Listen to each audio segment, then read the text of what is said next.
Matter, where resilience meets insight and healing begins with truth. I'm your host, Anya, and tonight's conversation is as fierce as it is tender. We are joined by Dr. Chloe Weber, Doctor of Acupuncture and Chinese Medicine, founder of Radical Roots and Noxi Herbs, and a mother walking the deep transformative path of raising a child with a rare genetic disorder. From developing Remy's revenge to pioneering hemp infused herbal remedies, Chloe is redefining integrative care, blending ancient medicines with modern courage. This isn't just about women's health or Chinese medicine. It's about how challenge cracks us open and how we grow stronger, wiser, and more sacred in the process. Welcome to the show. It's an honor to have you. Oh, thank you so much for having me. It's such an honor to be here. Mhm. So, Chloe, your story is deeply personal and powerful. How did your son Remy's diagnosis shift the way you practice and perceive Chinese medicine? Oh, that's a great question. So, my son Remy was diagnosed with a rare genetic disorder called STXBP1. And so, this disorder was so rare that it took 2.5 years before we actually got his diagnosis. And so, during that time, I was studying developmental neurology, integrative neurology, functional medicine, Chinese medicine, and then finally he got his, genetic diagnosis. And what was so interesting to me was that his Chinese medicine diagnosis never changed. So it was great that I was able to get that diagnosis because it links me to a community of other families who are navigating the same challenges. It links me to researchers who are specifically doing work on this gene, but really, in terms of how I work with Remy and what I'm working with him in terms of supporting him, nothing changed once we actually got that diagnosis. And it really showed me the power and the wisdom of Chinese medicine, which really has such a beautiful perspective on the body and the mind as one system and is able to really dynamically support us no matter who we are, what we're going through. So even some of the most challenging things that you can think of can really be powerfully impacted by the wisdom of Chinese medicine. Mm-hmm. Right. And did it change how you define healing? Not just in the body, but in the heart? I think one of the things that Remy has taught me is that healing is a journey, and also it looks different for everybody. One of the greatest lessons I've learned with Remy is really just to love him for who he is. So, one of the things that I always say is that, I will never put a limit on what I expect that Remy may or may not be able to achieve, but I'm also not going to put any expectations on him either. So my focus with him and with myself and with all of my patients is to really just support the whole body, the mind and the spirit, and give give him and everybody opportunities to continue to heal and to continue to grow. So that's been a really powerful lesson in terms of maybe healing doesn't look the way that we want it to all the time. Remy likely will never talk and very likely will never be out of diapers. But that doesn't mean that he's not making tremendous strides within his healing process along the way. As a mom, healer, and innovator, you have been in the fire. I imagine it's redefined what strength and softness means for you. Yes. So, the beginning of our journey, as I mentioned, since he wasn't diagnosed till 2.5, I spent a tremendous amount of time studying everything I could get my hands on. I mean, I wasn't sleeping. I was studying all night long and taking care of him and doing therapies with him all day long. And once he got diagnosed, I even kicked it into the next gear. I started taking him to Ecuador for a month, twice a year to do neurotherapies. We were doing the Family Hope Center program, which is hours a day of neuro rehab at home. I really was doing absolutely everything I could possibly think of. and I totally burned myself out. And as a single mom, what I finally realized was that the most important thing for Remy was that he had a healthy and happy mom, and all the other things are secondary. And so it really helped me learn how to step back and start taking care of myself and start taking time for myself and remember that I am also a person who deserves sleep and care and good food and time with friends and in nature. And in order to be the best mom to Remy, I actually have to do those things for myself. So it's one of those things where you sort of have to trick yourself as a mom, I think, sometimes to not just completely give yourself over to your child, especially when you have a child with such significant needs.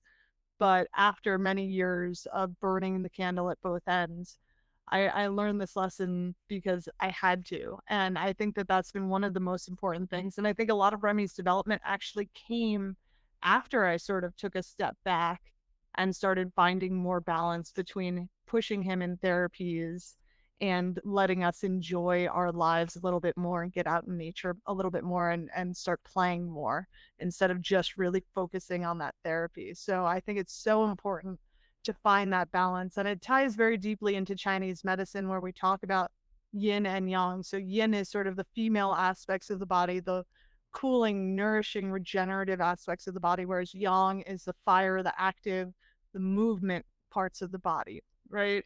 And so these energies work in balance um, to balance each other out. And so one of the concepts that I love in Chinese medicine is the middle way. And so I'm always trying to remind people that there is a middle way. You can still support your kid and their development without making that your entire life and your entire identity as a mom, because you also need to find space for yourself in that. And I think that middle way concept is something that we as a society really need to remember for so many facets of life right now, whether it's politics or health. The middle way seems to often be the best path forward. Mm-hmm. 100%. He created Remy's revenge out of necessity and love. What makes this formula different, and how does it reflect your philosophy of healing? So, in Chinese medicine, we're really looking for the underlying patterns of disharmony within the body. So, when you look at Western medicine or even Western herbology, you're really looking for a one-to-one correlation. So if you have a headache, then you get a pain medication, right? In Chinese medicine, we're trying to find out why you have that headache. So if it's at the front of your head, that might be a stomach issue that's in the stomach channel. If it's on the side of your head, that might be the liver or the gallbladder. So you might be extra stressed. You might have TMJ. If it's at the back of your head, we look at that more of a kidney issue. So you might be really run down, depleted. You might be low on electrolytes or water. So instead of just trying to see the issue, so like with seizures in Remy's case and the formula Remy's Revenge, we're looking to find the underlying causes of those seizures within the body. So when it comes to epilepsy or most neurological conditions, we call those wind disorders in Chinese medicine. So you can sort of think of it as a leaf blowing in the wind, right? So you see those tremors. So if you think of Parkinson's, MS, epilepsy, even some forms of Tourette's, those are all what we consider wind disorders in Chinese medicine. And so in our system, wind can come from a couple of different places. So one, it can come from deficiency of your kidneys, which are your vital life force that you're born with. It can also come from heat rising from the liver. So the liver is really connected to stress and it's in charge of the free flow of energy throughout our body. And so when that gets constrained, then heat can rise up to the head. And this is something that we see a lot in kiddos with neurological conditions, particularly seizures. You'll see them start sweating pretty acutely whenever they start having seizures, or just even sweating a lot from their head at nighttime. Um, Seizures in Chinese medicine can also come from weak digestion. So that's our spleen qi in our system, leading to phlegm. So what I did with Remy's Revenge was I looked, and this is what I do with most of my formulas, because generally we often do custom formulas in Chinese medicine if I'm working one-on-one with a patient. But with my product lines, I'm really trying to create products that are as uh, universally helpful for people. Oh, sorry, I have a puppy. Man. As universally helpful for people as possible with a specific condition. So I looked at the underlying patterns that lead to epilepsy, and then I looked at all of the different seizure formulas that have been used for hundreds of years.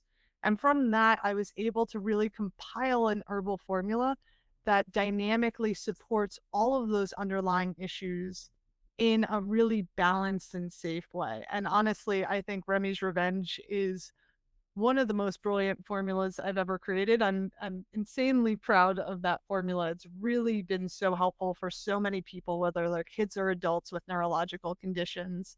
And I do also give out the raw dosage for the herbs. Because I feel like it's that powerful that it's not something that I want um to safeguard for myself. I want to share it with as many people as possible. Mm-hmm. Absolutely. And have you seen other parents find renewed hope through your formulas? Oh, absolutely. Yes, I get emails regularly, and that's, as a small business owner in the hemp industry, hemp is a really, really challenging industry. So there's so many hoops that you have to jump through in order to navigate owning a hemp product company. I've never been able to run ads. We can't be on Amazon, all these different things that cause restrictions. Um, so, as a solo mom of a kid with multiple disabilities and as a solo entrepreneur in a very difficult industry, I absolutely would not still be running this company if it wasn't for the parents who write and reach out to me and say how dramatically Remy's formula has supported their children. And then what I found personally, as I was talking about my burnout that I faced after those first couple of years with Remy, the products have helped me so much in terms of me becoming happier and healthier and more grounded and feeling like myself again, which is something I think most moms struggle with, no matter whether their child is healthy or neurotypical or not. It's a really difficult shift into motherhood, because they do take such a toll on our system, and it is physically and emotionally very exhausting. Mm-hmm. Right. And hope is its own medicine. And what you've done here feels like a new model for proactive, love rooted care. Yes, I'm really obsessed with the idea of proactive medicine with Chinese herbs, or just solid herbal medicine. There are a lot of different lineages of really beautiful herbal medicine. But to me, I think it's really important for us all to play a role in our health. And the model that Chinese medicine offers us is one that really creates proactive medical care. So we are actively looking to build health instead of the current model, which we have in America, which is just responding to disease with pharmaceuticals. And the more and more time goes on, the more clear it is that so many of these pharmaceuticals are lacking in solid research, are causing significant side effects and other challenges. And so I really think it's important for us to use the wisdom of nature, in herbal medicine to support the brilliance of our own bodies. And I don't think that pharmaceuticals will ever be able to do that in the way that nature can. That's not to say that Western medicine doesn't have its place. If you get hit by a car, knock on wood, or anything like that, please go to the hospital. But I think for any sort of chronic health disorder or even some acute, Chinese herbs and herbal medicine is incredibly powerful, and I've seen it change lives over and over again, particularly with people who have been through the ringer in Western medicine and have not been able to get the answers that they need or the support that they need. Mm-hmm. Right. So you blend Chinese herbs with full spectrum hemp. Few practices still misunderstood in Western health systems. How do you educate and empower women around these tools? So my women's line is something I recently launched and I'm super excited about it. It's such a unique modular system. So what I did was I created four different formulas. And in Chinese medicine, what we do is often we give our patients different formulas for different times of the month because obviously our hormones fluctuate throughout the course of the month, as we all have experienced. And so what I wanted to do was make it as close as possible to getting an actual custom herbal formula from a practitioner. I wanted to make it as close as possible to getting a custom herbal formula from a practitioner with the guidance of when to take these herbs at what time of the month. So, for most people with my Noxi formulas, they're going to be taking one formula for the first half of the month. So, after you bleed, fundamentally, you're depleted of your chi in your blood because you've just been bleeding for 3 to 7 days. And so, you want to build that up. So, you're nourishing the blood, building up the kidney energy, building your chi back up. And then the second half of the month, we want to move the chi and blood. So alleviate any stasis and make sure that you're not having any sort of cramps, PMS symptoms. So fundamentally, if you're looking at it from a Western hormonal perspective, you're supplementing the estrogen in the first half of the month and really more focused on the progesterone for the second half of the month with the herbs. So with this line, we just came out with it and I'm in the process of writing a book which will explain a lot of how this works.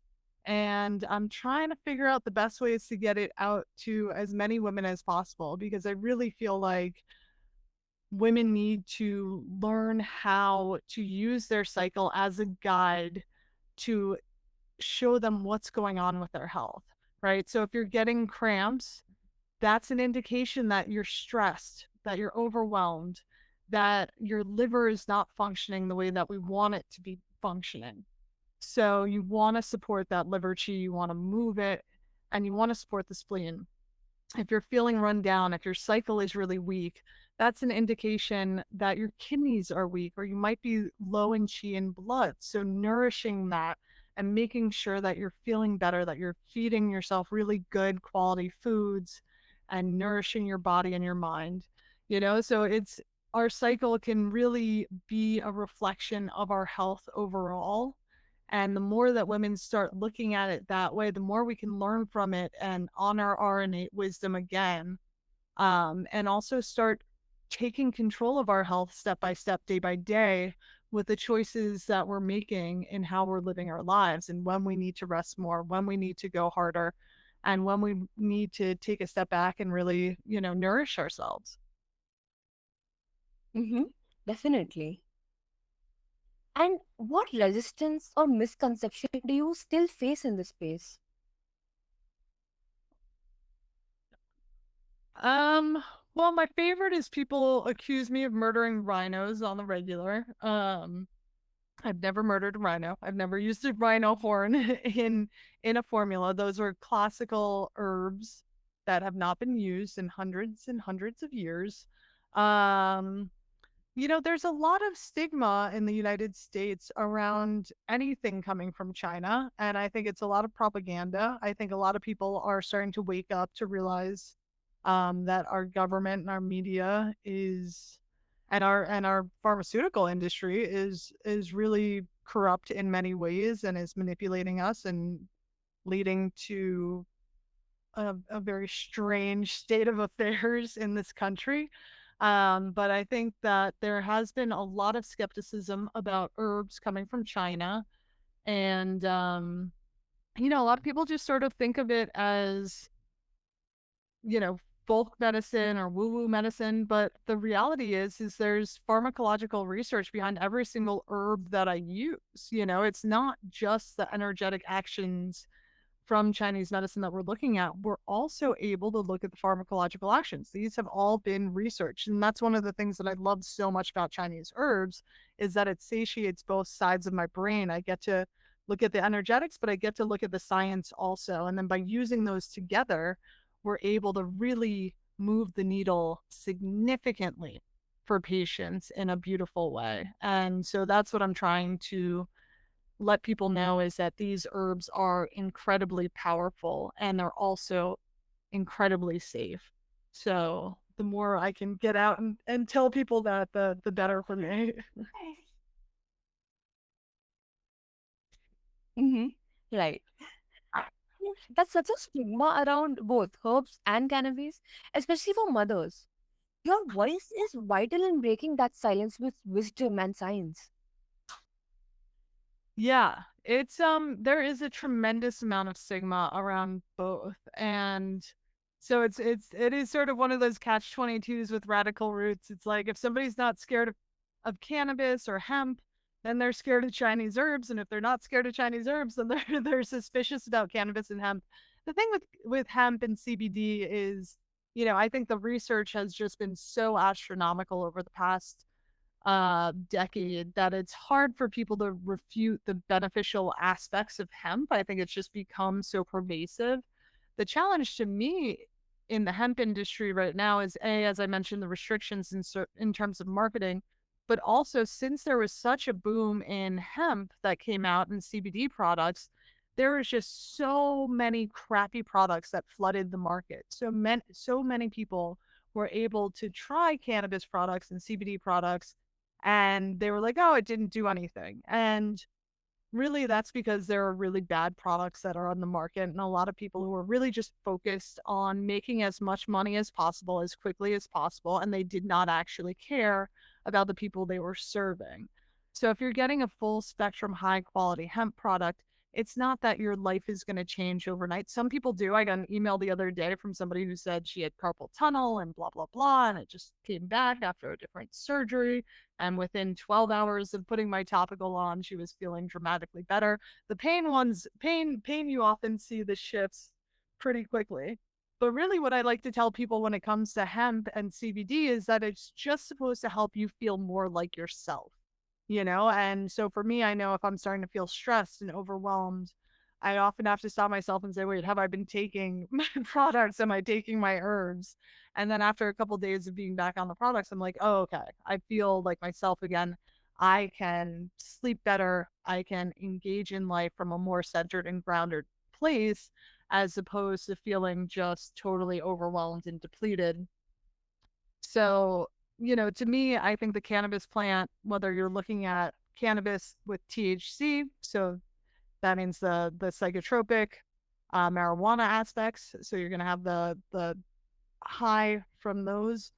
That has very strong medicinal qualities for certain conditions. And CBD and hemp, which is what our products are based on, also has an incredible ability to regulate the body and the mind in so many ways. And the research behind it, again, is so powerful. And so often I think about getting hemp out of our products just to make my life a bit easier. But at the end of the day, the hemp plant is just such a beautiful herb, and it's so safe and so dynamic that I keep pushing forward with it for better or worse. Mm-hmm. That's great. And some people dismiss Chinese medicine as outdated or unscientific. What do you say to skeptics who question its validity? I encourage them to try and to get a session with a good acupuncturist or herbalist. Um, I think there's a long time in my life where I was so excited that I wanted to push Chinese herbs on people. I wanted everybody to see the beauty, and I was just so excited to get all my friends to try it. And a lot of people have that skepticism to the medicine. And unfortunately, what I've seen over the past 15 years of practice is that time and time again, what brings people to alternative medicine and Chinese medicine is unfortunately the failure of the Western medical system, which is happening at such a dramatic pace. I think people are really waking up to the fact that many of these pharmaceuticals, again, are causing more issues than they're helping with. And many patients and people are being disregarded by the Western medical system. They're not getting the answers they're looking for. I read a research study that showed that 80% of women in the United Kingdom had been told by their doctors that their symptoms were all in their head. So when Western medicine doesn't have an answer, people come searching for something new. And that's unfortunately how we find most people, or how most people find Chinese medicine. But what I'm hoping to do by getting on more podcasts and going out there and trying to spread the word more is to teach people that there's a better way, and that by using this centuries old medicine, we are able to really shift our health dynamically day by day, instead of giving our power over to a Western medical model that is honestly bankrupting us and our entire society. So the more we can take that power back, I think the better. And if people are skeptical of Chinese medicine, I encourage them to look at the research. I can encourage them to give it a try. And if you're not into it, then that's totally okay. Also, I respect everybody's decisions around their health. Mm-hmm. And you're building bridges between East and West, past and future, logic and love. And that's where the real healing lives. Absolutely. I think that's beautifully said. It's so important for us all to learn from one another. And I think we need to not take throw the baby out with the bathwater. Maybe there are some outdated things in Chinese medicine that we don't want to use anymore, like rhino horns per se. um and maybe there's some things in Western medicine that should be outlawed. But really, if we can take the best of both worlds, we can continue to grow and learn and heal together. Mm-hmm. Absolutely. Chloe, thank you for showing us that healing isn't always about fixing, it's about facing, feeling, and fighting for something deeper. Your journey is a testament to medicine with heart, motherhood with fire, and purpose born through pain. To our listeners, if you're navigating your own healing or supporting someone else's, let this episode be a reminder you are not alone and your resilience is sacred. So until next time, trust your body, honor your journey, and leave.